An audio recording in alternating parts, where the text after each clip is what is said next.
The original Toniebox has been a favorite in so many homes, including ours, because it gives kids a sense of independence without screens. Now there's a new version, the Toniebox 2.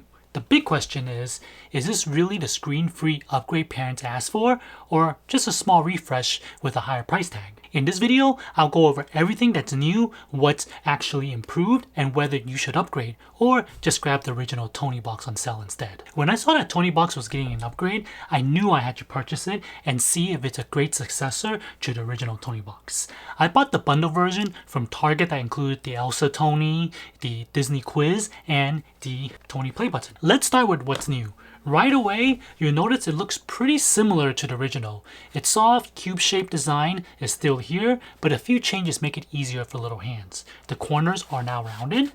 The fabric feels softer, although I don't think it really is. It could just be an illusion of the corners being rounded, and it's overall just more comfortable to hold in your hand versus the original Tonie. They also switched to USB-C charging, which is great because you don't have to carry around the special charging dock anymore. If you already travel with USB-C cables for your phone or tablet, it's one less thing to pack. The only odd part is that they included a really short cable, like comically short, so I ended up just using one of my own longer cables. Not a huge deal since I'm sure that by now most of us have a handful of USB-C cables. Inside, there's also more storage. There's now 32 gigabytes compared to 8 gigabytes on the original, so you can hold more songs and stories before you need to resync. Another big update is that there is now a light ring on the top. It changes color and gives you a visual feedback, like when the volume goes up or when the box is downloading something.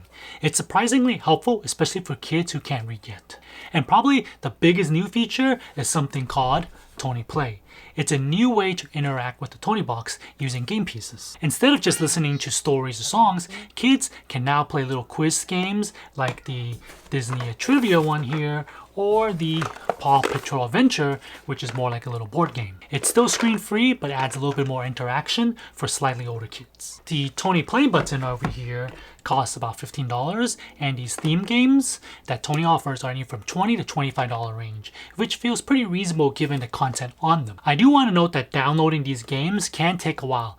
I didn't notice the Disney Quiz Kingdom game taking so long to download, but the Paw Patrol game felt like it took much longer than the typical Tonie to download. So just like when setting up a Toniebox, before giving it to your child, I would suggest downloading before your child gets excited to play, only having to sit there and wait for the download, which happened to both my kids. All your Tonies still work, so if you already have a collection, you don't have to start over. Setting it up was just as easy as before. You download the Tonie app and pretty much just follow the instructions on there. It'll walk you through all the steps needed. One small but nice touch is that the app now lets you choose your child's age. So for example, if they're under 3, it automatically disables charging while in use for safety. Speaking of that, the Toniebox is now rated for ages 1 and up, which means you can safely introduce it to younger toddlers than before. In daily use, the Toniebox 2 works exactly as how you expect. You squeeze one of these ears on top or hold it down for a little bit to turn it on, place a Tonie on top, and it starts playing right away. Of course, pending that the Tonie has already been downloaded.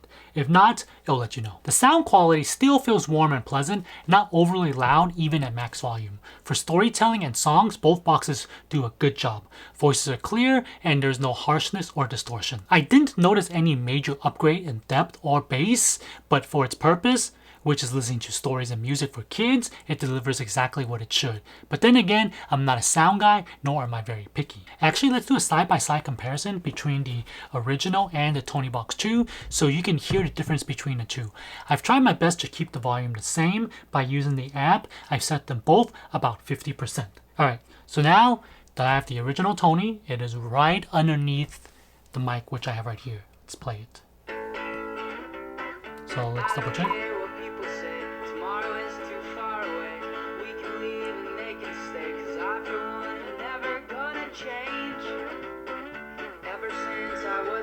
Okay, now for the other one, let me move this out the way and put this right underneath the mic and play it.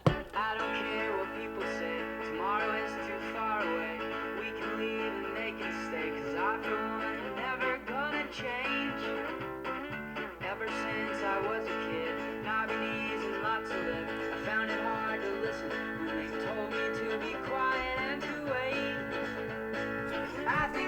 Alright, so What do you think? Does it sound different? For me, I don't really notice a difference. But then again, like I said, not a sound guy. So if you notice a difference, let me know down below in the comment section. If you're looking for a dramatic sound improvement, you probably won't find it here. But if your kids mainly listen to songs and stories, you'll be perfectly happy with how it sounds. One thing that still bugs me though is that how they handle the track management, such as previous, next, rewind, and fast forward. You're supposed to tap the side of the box to make it go forward or back, but the sensitivity still isn't great. I feel like sometimes I'm actually hitting it much harder than I should, and still then it doesn't always register. Rewind and fast forward works a bit better, and then you just need to tilt the box, but it's not quite as elegant as kids like to take their boxes everywhere with them. I've noticed my daughter accidentally activating a feature many times. Luckily, you can turn this off in the app, which is what I did. Control was one of my biggest complaints about the original Toniebox, and unfortunately, it's still the same here. The app gives you full control to set all of that, along with the volume limits and parental controls. Speaking of the app, a great add is that now you see the battery level inside the app. Now, let's talk about what's missing. There's no headphone options, neither wired nor Bluetooth. The original Toniebox has a 3.5mm headphone jack, which is great for travel or restaurant use. According to the Tonie's website, Bluetooth headphone and wired headset support is coming in the future, but there's no date yet. So for now, you'll have to use it as a speaker only.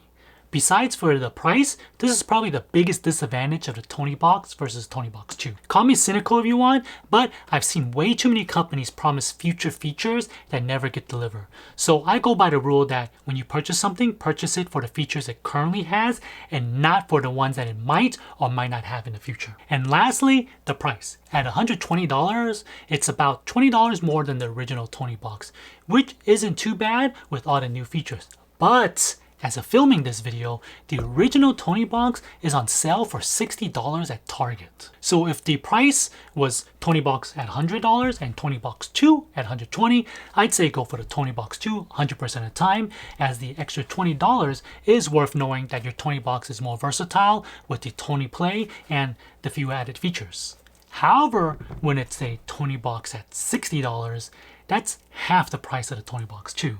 Makes it a bit of a harder sell when a Toniebox is still a pretty good screen-free audio player. You really need to think long and hard if the extra features of the Toniebox 2 are worth that $60 more for your family. So where does this put us? Is the Toniebox 2 the screen-free upgrade parents asked for?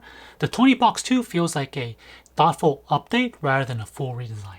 The USB-C charging, the softer design, and extra features make it more convenient and a little bit more future-proof, especially with the Tonie Play and bedtime mode. But at the same time, the basic listening experience hasn't changed much, which is both good and bad.